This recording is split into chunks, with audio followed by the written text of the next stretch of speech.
Good morning all of you. आप सभी का हमारे यूट्यूब चैनल पर स्वागत है। आज हम बात करना चाहते हैं 1971 के चुनाव और 1971 भारत पाकिस्तान युद्ध के बारे में, तथा उसके साथ ही बात करेंगे बांग्लादेश के गठन के बारे में भी। देखिए, भारत की स्वतंत्रता के बाद 1952 में प्रथम आम चुनाव हुए, जो 1951 के लास्ट में अक्टूबर में स्टार्ट हुए थे और 52 फरवरी तक चले थे। उसके बाद 1957, 1962 फिर हुए थे 1967।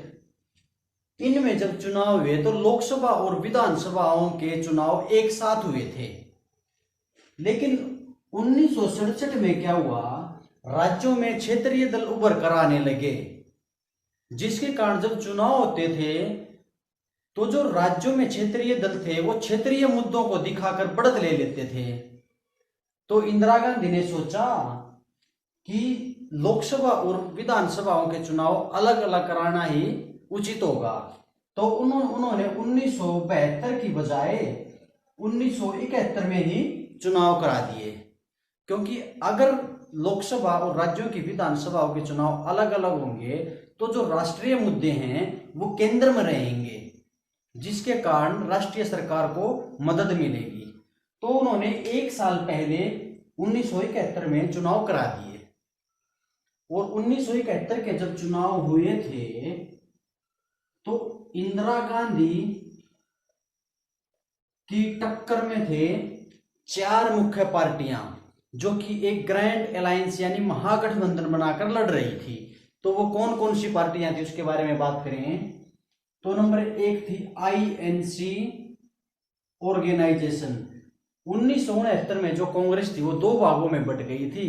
एक तो आईएनसीओ जो ऑर्गेनाइजेशन के नाम से थी, या जो ऑर्गेनाइज थी, जिसमें के कामराज थे, निजलिंगप्पा थे, या जो मोरारजी देसाई थे, ये तो थे आईएनसीओ में। और इंदिरा गांधी खुद थी आईएनसी आर में, यानी आर का मतलब रूलिंग। तो इंदिरा गांधी थी इसमें आईएनसीओ। उसके बाद एक थी स्वतंत्र पार्टी। स्वतंत्र पार्टी इसका गठन किया था चक्रवर्ती राजगोपालाचार्य जी ने। ठीक है। एक पार्टी थी भारतीय जनसंघ पार्टी। भारतीय जनसंघ पार्टी, भारतीय जनसंघ। और श्यामा प्रसाद मुखर्जी ने इस पार्टी का गठन किया था। इसमें जो दीनदयाल उपाध्याय थे इसके मुख्य नेता थे।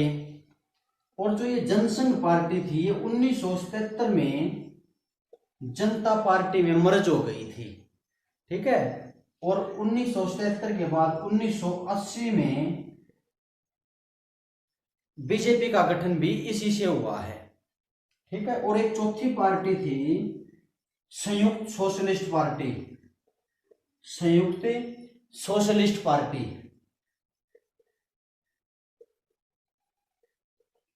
जॉर्ज फर्नांडिस ने इसकी स्थापना की थी। तो ये चार पार्टी महागठबंधन बनाकर इंदिरा गांधी के खिलाफ चुनाव लड़ रही थी। तो क्या होता है, इन चारों गठबंधन को, यानी चारों पार्टियों का जो गठबंधन है, इसको सिर्फ 49 सीटें मिलती हैं। ठीक है। और जो इंदिरा गांधी की है सरकार, या इंदिरा गांधी की जो पार्टी है, उसको मिलती है 352 सीटें। बहुत बड़ा बहुमत इंदिरा गांधी को उस समय मिलता है। इंदिरा गांधी बड़ी धूमधाम से प्रधानमंत्री बनती हैं और पीएम बनने के बाद उनके सामने कुछ समस्याएं थी। उनको सामने सबसे बड़ी समस्या थी पूर्वी पाकिस्तान की समस्या, यानी जो आज का बांग्लादेश है। देखिए, जब पाकिस्तान का निर्माण हुआ तो जो पाकिस्तान था उसका जो नक्शा है वो बड़े अजीब से तरीका का था। यानी एक हिस्सा जो था उसका पश्चिमी पाकिस्तान है, पश्चिमी पाकिस्तान, जिसके अंदर आता था सिंध, सिंध आता था, पंजाब आता था और बलूचिस्तान आता था।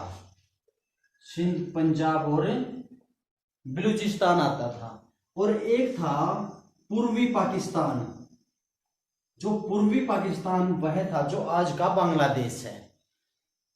देखो, जो पश्चिमी पाकिस्तान था इनकी भाषा थी सिंधी, पंजाबी और कुछ बलूची भाषा थी। और जो पूर्वी पाकिस्तान था उसकी भाषा थी बांग्ला, क्योंकि वो पश्चिमी बंगाल यानी बंगाल से अलग होकर बना था। देखो, जब जिन्ना साहब ने 1948 में जब उन्होंने पाकिस्तान का निर्माण किया, या उसके बाद उन्होंने क्या किया, वो पाकिस्तान को एक उर्दू भाषा के आधार पर अलग देश बनाने की चाह में थे। अलग देश बना तो दिया था, लेकिन वो उर्दू को एक स्टेटस देना चाहते थे कि हमारा धार्मिक देश है और हमारी भाषा है वो उर्दू भाषा है। तो इसकी कवायद में लगे हुए थे वो। लेकिन इनकी और उन्होंने क्या किया, आप ऐसे बोल सकते हो, उन्होंने कहीं ना कहीं पाकिस्तान की ये भाषा उर्दू होते हुए भी नहीं, यानी उसकी भाषा थी ही नहीं ये, फिर भी पाकिस्तानियों के ऊपर इस भाषा को थोपा गया। ये उर्दू भाषा उनकी थी ही नहीं। उन्होंने उर्दू को अपनी राजभाषा या राष्ट्र भाषा के रूप में 1948 में इसको घोषित कर दिया। और ये पूर्वी पाकिस्तानियों के ऊपर भी ये भाषा थोपी गई, ठीक है। लेकिन जो पूर्वी पाकिस्तानी थे वो इस भाषा से संतुष्ट नहीं थे। वो चाहते थे हम बांग्ला भाषा के आधार पर ही हम आगे बढ़े। बहुत स्टार्टिंग में भी बहुत विवाद हुआ था जब पाकिस्तान आजाद हुआ था, और बाद में भी इसका बहुत ज्यादा विवाद हुआ, लेकिन वो दबता चला गया विवाद। देखो फिर क्या होता है, 1970 तक पाकिस्तान में चुनाव हुए ही नहीं थे। कहने को 1954 और 1962 में 2 बार अप्रत्यक्ष रूप से सीमित से चुनाव हुए थे, लेकिन आम चुनाव नहीं हुए थे।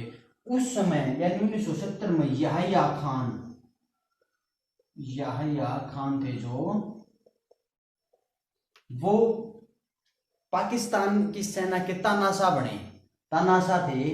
उन्होंने सोचा कि अगर पाकिस्तान में हमारी सरकार बनती है तो जुल्फिकार अली भुट्टो तो प्रधानमंत्री बन जाएंगे और वो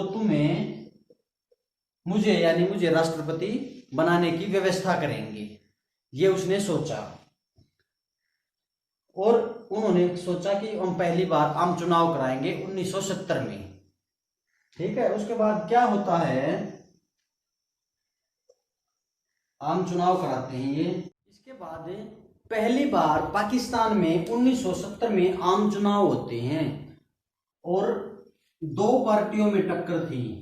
एक तो पीपीपी यानी पाकिस्तान पीपुल्स पार्टी, जिनके मुख्य नेता थे जुल्फिकार अली भुट्टो। इनकी पुत्री का नाम था बेनजीर भुट्टो, और बेनजीर भुट्टो के पुत्र का नाम है बिलावल भुट्टो, जो अब पाकिस्तान की राजनीति में एक नए चेहरे हैं। देखो, जो जुल्फिकार अली भुट्टो साहब थे, ये ऑक्सफोर्ड यूनिवर्सिटी से पढ़े हुए व्यक्ति थे, बड़े समझदार व्यक्ति थे। ये जनता के बीच में गए, इन्होंने जनता को रोटी, कपड़ा और मकान का वायदा किया। और उस समय पाकिस्तान की नेशनल असेंबली में 300 सीटें थी, और जो पूर्वी पाकिस्तान था वहां पर मुख्य नेता थे मुजीबुर रहमान, यानी यहां पर कौन मुख्य नेता थे, मुजीबुर रहमान। इनको बंगबंधु भी कहा जाता है या फादर ऑफ बांग्लादेश भी कहा जाता है। पूर्वी पाकिस्तान की जनसंख्या अधिक होने के कारण यहां पर 162 सीटें निर्धारित कर रखी थी। और मुजीबुर रहमान जब जनता के बीच में गए, इन्होंने कहा कि हम फेडरल सिस्टम चाहते हैं, हम जो हमारे साथ भेदभाव कर रहा है जो पश्चिमी पाकिस्तान, उससे छुटकारा पाना चाहते हैं, हम बांग्ला भाषा को स्टेटस दिलाना चाहते हैं।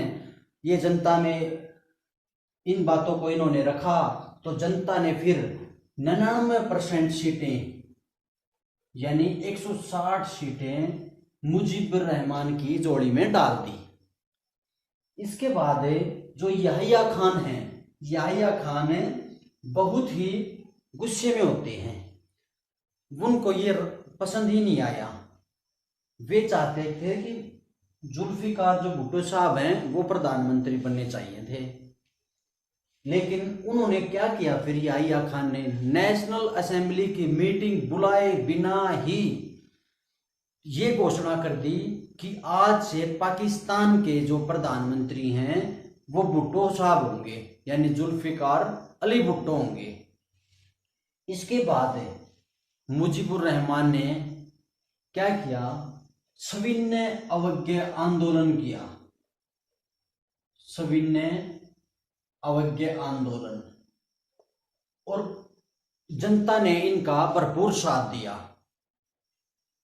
इससे क्या होता है, जुल्फिकार अली भुट्टो और याहिया खान इनको समझाते भी हैं, ठीक है, कि आप मान जाओ, ठीक है, ऐसा मत करो, प्रधानमंत्री तो भुट्टो ही ठीक हैं। लेकिन ये इस बात को नहीं मानते, ये चाहते हैं कि सत्ता पूर्वी पाकिस्तानियों को भी तो मिलनी चाहिए, उनका भी तो हक है। लेकिन वो नहीं माने, तो इन्होंने सविनय अवज्ञा आंदोलन किया। और ये आंदोलन जब ये कर रहे थे तो याहिया खान ने क्या किया, 25 मार्च 1971 को एक रजाकार संगठन होता है जो धार्मिक कट्टर, जो हिंसक घटनाओं को अंजाम देता है, इन्होंने याहिया खान ने रजाकार संगठन के द्वारा जो सविनय अवज्ञा आंदोलन कर रहे थे, जो आंदोलनकारी जो नेता थे, उनका नरसंहार करने के लिए बोला। और इन रजाकार संगठन के जो लोग थे, इन्होंने वहां पर बुरी तरह से नरसंहार, जाति संहार किया। और जो बंगबंधु थे या जो मुजीबुर रहमान थे, इनको उठाकर पश्चिमी पाकिस्तान में किसी अज्ञात स्थान पर ले गए। इससे कुछ लोग भारत में आ गए, भारत के असम, बांग्लादेश और त्रिपुरा क्षेत्र में आ गए। और वो यहाँ पर आकर उन्होंने मुक्ति वाहिनी संगठन की स्थापना की गोरिल्ला युद्ध के लिए। और जो मुक्ति वाहिनी जो संगठन था, इसका उद्देश्य था कि वो भारत की सपोर्ट से अपने देश की स्वतंत्रता की लड़ाई, अपने देश के लिए स्वतंत्रता की लड़ाई लड़ना चाहता था, ठीक है। तो बहुत ही भेदभाव किया, बहुत ही बुरी तरह से उनके साथ पश्चिमी पाकिस्तान ने ट्रीट किया। इसके बाद यहाँ पर इंदिरा गांधी सत्ता में आई हुई थी। इंदिरा गांधी के सामने भी समस्या थी कि इंदिरा गांधी करे तो करे क्या। अगर इंदिरा गांधी कुछ करने की सोचती तो क्या हुआ, यूएसए के राष्ट्रपति थे उस समय रिचर्ड निक्सन, और उनके सलाहकार थे हेनरी। वो भारत से उनके संबंध अच्छे नहीं थे और वो भारत से और इंदिरा गांधी से ईर्ष्या करते थे। एक दो बार इंदिरा गांधी अमेरिका गई भी, लेकिन अच्छा संवाद नहीं हो पाया। और ये दोनों व्यक्ति पाकिस्तान की तरफ पूरी तरह से झुके हुए थे, ठीक है। और इसके बाद 1962 के भारत चाइना युद्ध के बाद चाइना और पाकिस्तान के संबंध भी अच्छे हो गए थे। चाइना में जब 1949 में जब चाइना बना, उस तब से लेकर और 1976 तक वहां पर जो चेयरमैन थे उस समय 1971 में, वो थे माओ उस समय पे वहां पर चेयरमैन थे, और चाउ इन लाई वहां पर प्रधानमंत्री थे। इनकी मृत्यु दोनों की 1976 में हुई है, एक की कुछ समय पहले, एक की 1976 के बीच में। ये दोनों नेताओं ने क्या कहा है, इन दोनों व्यक्तियों ने बयान दिया पाकिस्तान को कि अगर आपकी संप्रभुता पर कोई हमला करेगा तो हम आपके साथ हैं। और ये बयान या ये स्टेटमेंट पाकिस्तान के अखबारों में भी छपी, बहुत हाईलाइट हुई ये स्टेटमेंट। और राष्ट्रपति जो रिचर्ड निक्सन थे और जो चाइना के जो प्रधानमंत्री थे चाओ इन लाई, कहीं ना कहीं आप ये बोल सकते हो कि राष्ट्रपति रिचर्ड निक्सन और चाइना के जो प्रधानमंत्री चाओ इन लाओ, यानी इन दोनों देशों को एक साथ लाने वाला भी पाकिस्तान ही था। ठीक है। इसके बाद क्या होता है, इंदिरा गांधी बड़ी ही दुविधा में फंस गई तो कि वो करे तो करे क्या, लेकिन वो अंतर्राष्ट्रीय समुदाय को भी समझा रही थी कि देखिए जो पश्चिमी पाकिस्तान है वो अपने पूर्वी पाकिस्तान के साथ बहुत ज्यादा भेदभाव कर रहा है, वो उसके साथ अच्छे से ट्रीट नहीं कर रहा है। आप इस बात को समझने की कोशिश करिए। आप ये मत समझिए कि भारत कुछ करना चाहता है, बल्कि आप उसकी स्थितियों का जायजा लें। इंदिरा गांधी ने ये अंतर्राष्ट्रीय समुदायों पर अपनी बात को रखा। उसके बाद क्या होता है, अगस्त 1971 में भारत के विदेश मंत्री सरदार शरण सिंह यूएसएसआर की यात्रा पर जाते हैं। यूएसएसआर यानी सोवियत संघ कह सकते हैं आप इसको, रूस भी कह सकते हैं। तो यूएसएसआर की यात्रा पर जाते हैं और वहां पर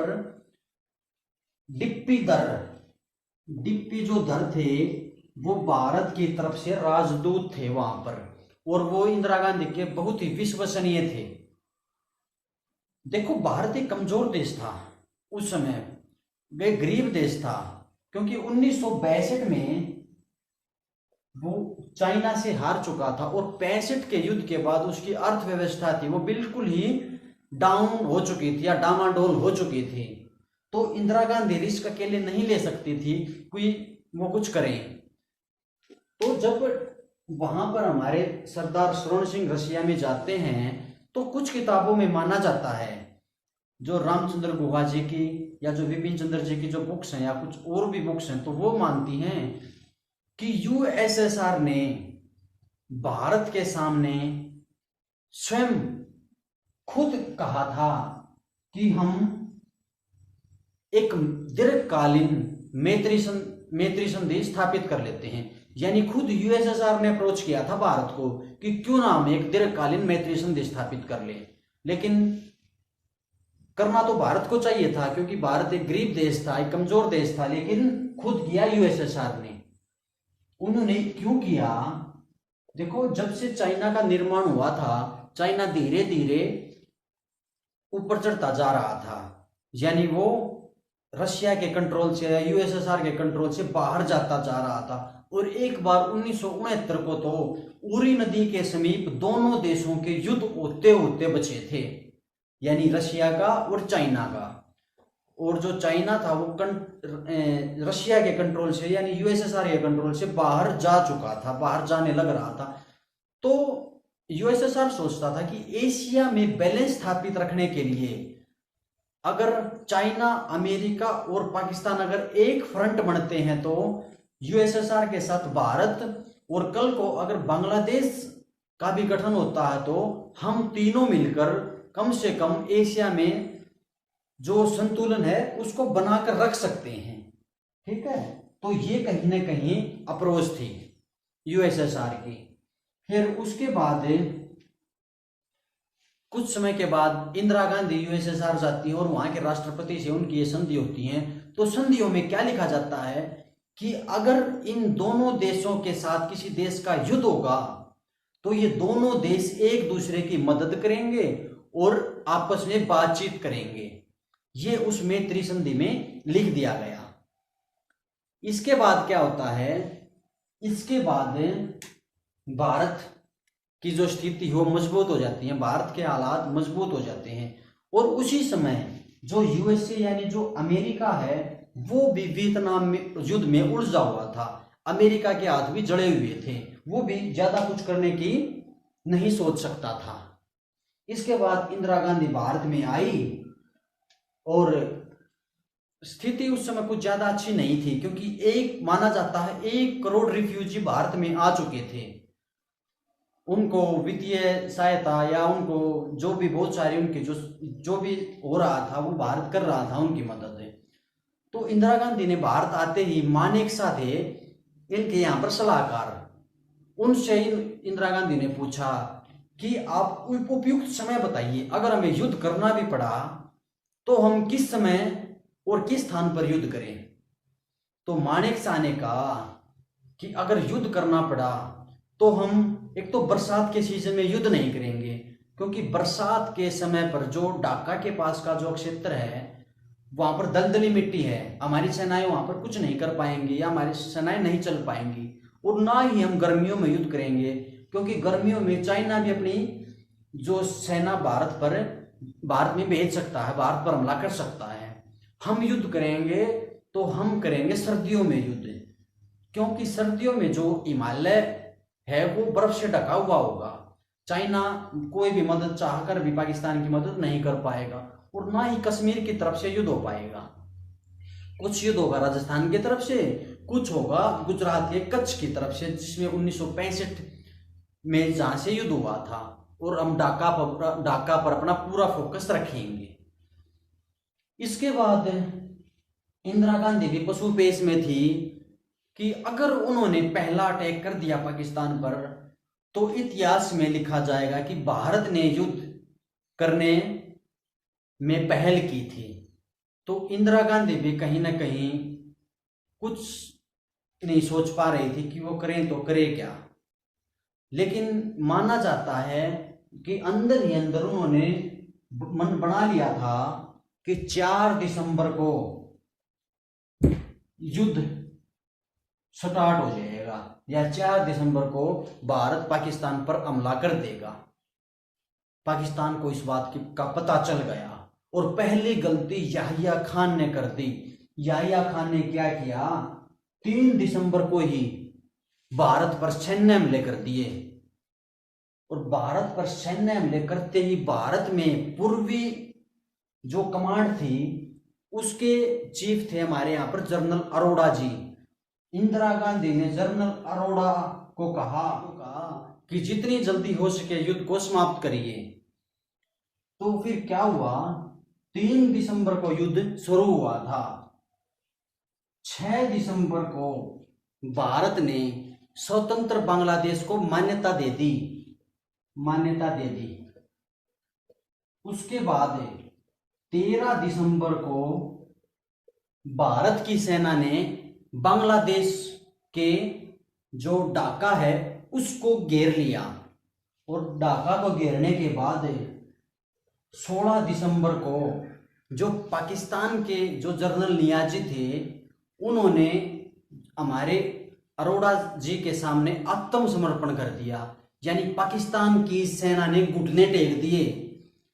सिर्फ 13 दिन ही युद्ध को हुए थे, जिसके बाद इंदिरा गांधी ने युद्ध विराम की घोषणा की, क्योंकि लगभग 13 दिन तक बड़ा भयंकर युद्ध चला था, और हमने पाकिस्तान के 93,000 सैनिक हमारी गिरफ्त में थे, और हमने 15,000 स्क्वायर किलोमीटर पाकिस्तान की जमीन का अधिग्रहण कर लिया था, या उस पर कब्जा कर लिया था। ठीक है, देखो उसके बाद क्या होता है, हमने युद्ध विराम क्यों किया, क्योंकि जो संयुक्त या जो सोवियत संघ था या यूएसएसआर था उसका भी कहीं ना कहीं हम पर दबाव था, क्योंकि उसने कहा था कि ज्यादा युद्ध को खींचना अच्छा नहीं रहेगा, क्योंकि माना जाता है कि उस समय अमेरिका का 7वां जो समुद्री बेड़ा था वो हिंद महासागर की तरफ से हमारी ओर बढ़ रहा था, और माना जाता है वो परमाणु युद्ध करने में सक्षम था। वैसे वो युद्ध करता नहीं, क्योंकि अमेरिका खुद वियतनाम युद्ध में लगा हुआ था या उसमें वो उलझा हुआ था, लेकिन फिर भी गिदड़ बक्की दी जाती है, क्योंकि सोवियत संघ हमारे साथ था, और सोवियत संघ उस समय एक मजबूत राष्ट्र था। आज भी रशिया जो एक मजबूत देश है वो, तो उस समय में भी काफी शक्तिशाली था वो। चाइना और अमेरिका इतनी हिम्मत नहीं कर सकते थे कि वो सोवियत संघ के साथ या सोवियत संघ के खिलाफ युद्ध में कूद सके। इसके बाद भारत ने युद्ध विराम की घोषणा कर दी। उसके बाद क्या होता है, उसके बाद घोषणा करने के बाद 10 से 15 दिन के बाद मुजीबुर रहमान को पाकिस्तान ने छोड़ा, और वो पाकिस्तान से छोड़ने के बाद भारत होते हुए बांग्लादेश गए।